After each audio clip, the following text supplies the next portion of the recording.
Joined in studio by Bilo Kero, who is a former Mandera senator as well as an economist, and he previously served in the Senate Public Accounts and Investments Committee. Also joined by, allow me to start with you, Mheshimiwa. There seems to be a disconnect. The statistics on paper allude to good times, good projections for the economy, but Punda Mechoka on the ground. Help us understand, why isn't there a trickle down to the common mwananchi, yet it's being seen on paper? We're being told the economy is set to grow over 5.9% this year.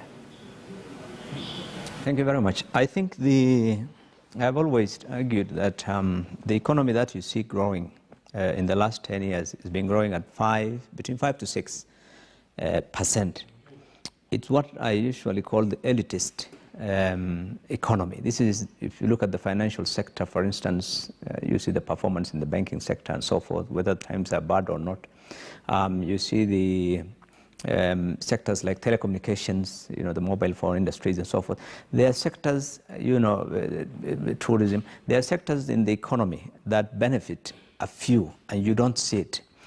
Secondly, there's also for example, in the infrastructure area, most of the growth that you've seen in the last couple of years, or 2-3 years, has been, if you look at the construction of the SGR and so forth.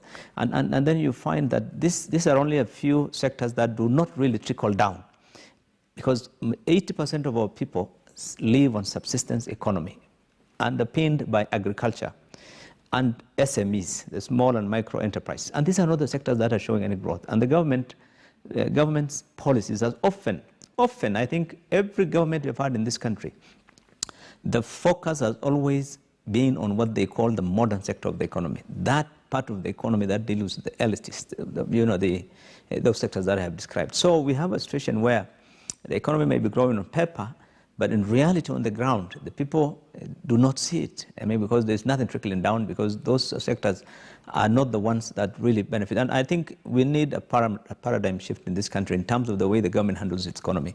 It's time the government focused really on, for example, agriculture. We've talked about problems for agriculture for the last 20-30 years, and nothing seems to be changing because the problems have always been policy-oriented. Why do you have, for example, a year ago, the issue of drought, and we're told we have to buy import maize. Today, it's been raining heavily the last 1 year, and again you hear them saying we have to import maize. And it's affecting every sector. In 2019, the prices of maize have gone up by 20%, affecting the cost of living. In the same 2019, the prices of tea and coffee are down by almost 25%.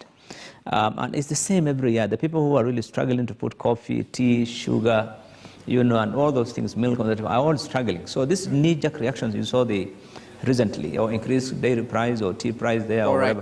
These are, interventions that are ad hoc, intended really for policy, but we don't have a firm policy that deals with allow me measures to cut you short. that would benefit the larger sectors, the larger population of this country. All right, has seemingly failed in its role as an enabler of the growth in the economy over one issue: unpaid bills. Yes, promises were made, and to some extent they have been kept, since the amount owed is now actually less than 200 billion, believe it or not.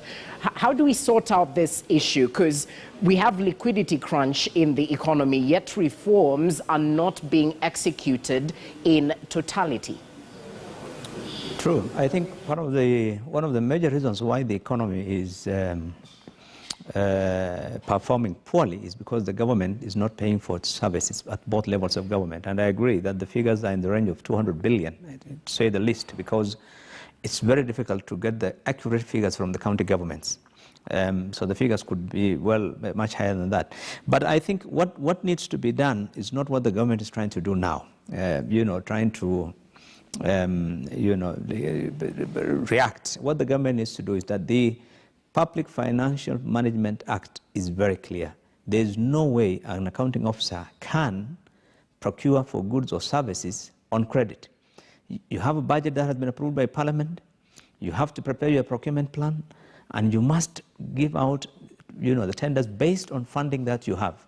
So to the extent that there is an accounting officer somewhere in ministries or elsewhere who is giving out a tender or a procurement of services and goods for the government, and they don't have the money That's an illegality. And the minister, the cabinet secretary for treasury has powers to revoke the appointment of the accounting officers and completely, and take even further action. There are a lot of huge penalties provided for in the PFM Act. It has never been applied. So what happens is that then, as we speak today, forget about the previous debt. As we speak today, the ministries and the state corporations and county governments are procuring goods and services in the same way on credit, today as we speak. And it's the same. So next year, this time, we'll be talking about an additional money that has gone again, So I think it's lack of action by Treasury. And I've always said that our biggest challenge in terms of pending bills is the Treasury, because they have huge powers in law that they can apply, but they don't. And I think unless they do that, really, what they have done is to kill a lot of businesses. If you go around the counties, you'll be surprised how many businesses have been shut. Thousands of businesses. People who have borrowed, people who have struggled, people who have used their savings, and they're not being paid. Even with all the threats and pressures you hear from Treasury, there are games being played. You are told, oh, your money is not going to be paid because the Auditor General has not approved it, or, this reason and that reason. And they're always, because what we are looking for, what is happening in both levels of government, is that nobody wants to deal with the previous debt because of rent-seeking behavior of the public officials. You want to make money on that, on every procurement opportunity. So if someone else procured, and that person has been paid his kickback previously, in the previous administration or whatever, the current administration does not want to pay. That's the fact. That's the reality. That's the problem we have. And so the best thing is not really to react. The best thing is for Treasury to be proactive and to take action on accounting officers, because they get quarterly returns. Every county submits a quarterly return before the controller of budget authorizes the subsequent allocation of money for them for their expense. So you can't account for it. And the same thing with the ministries. So I think there's a failure by institutions of the Treasury to really take action proactively. Well, the backstop on that, I think they're both policy and issue, and also misplaced priorities. For example, yesterday or a couple of days ago, the president announced, was directing Treasury and KRA to lower the taxes for manufactured vehicles. In my view, that is misplaced priorities. That factory, or those people who manufacture, assemble vehicles, may be employing a few hundred Kenyans, but there are millions who are affected by other tax, measures of the government. There is tax on kerosene affecting millions of poor people. You don't look at that. You look at, the cream of the society. Vehicles are luxury. Everywhere in the world, that is where people tax, governments tax. So you find a lot of those misplaced priorities. Number two, policy, I say, because every government in the world, and you see it in our constitution, tax should not be a burden on society. It is not a must for a government to insist that I have to, or we have to put an SGR, and therefore I must tax people. No. I think the government has a responsibility of putting money in the pockets of people. What is happening in the US today, yesterday actually, their debate is that to reduce the pay-as-you-earn tax so that more Americans can have money to spend in the light of these, challenges of the economy caused by the coronavirus. So we have a situation where if you're earning 13,000, 15,000, you are taxed, really. And so it's misplaced priorities in my view, and those policy issues we have discussed it so many times, and we've told the government the best way of taxing society is through indirect tax, the VAT.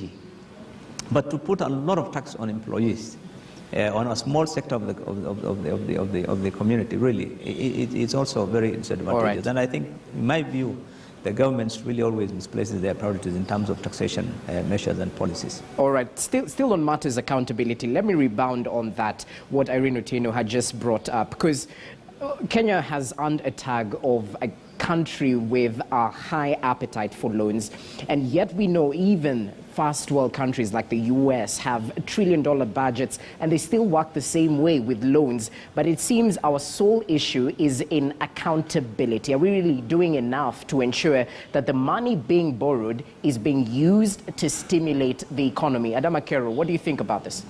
No, our money is not used properly. I think that's common sense. Everyone knows. Everyone.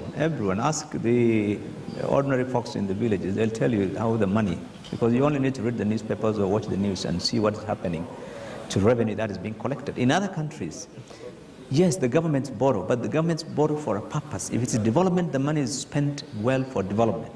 But where the other day I was trying to work out how much money the Jubilee government has borrowed the last 7 years, for development alone. Forget about money voted for development. It runs into nearly 20 trillion shillings. And when you look at the infrastructure or development projects that have been put up, I mean, it doesn't match. There's a complete mismatch. So as a nation, we have always had a tradition of living large. The government is where, if you really want to live, a conspicuous consumption, the extravagance, the wastage, the inefficiencies, that's where the challenge is, in addition to, of course, the corruption.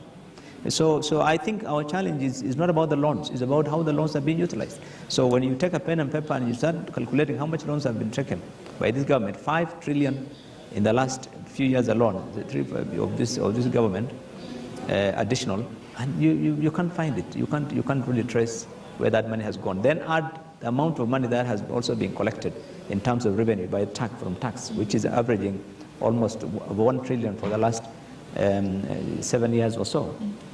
So it's huge amounts of money, over 15 to 20 trillion shillings have been spent, and you don't see it. You go out to the rural areas, you go out to the rural areas, the challenges are there. Whether it's counties, the hospitals lack medicine. Problems of water, women are still ferrying water, across the country, everywhere. The challenges are still the same. School bursaries, our children are out of school because of jobs. All right. In fact, let me tell you, the 7 million, if you look at the World Bank figures, the working age population of Kenyans is 20 million. 20 million. Only 2 million have got jobs in the modern sector. I mean, really, consistently for the last 20 years, when the government reports that we've got created 500,000 jobs or something, it's 80% of that is informal. It's not something that is counted, that there's a job that has been given to so-and-so as a welder. No, it's an estimate. Okay. That out there are people who 80% will always get some jobs.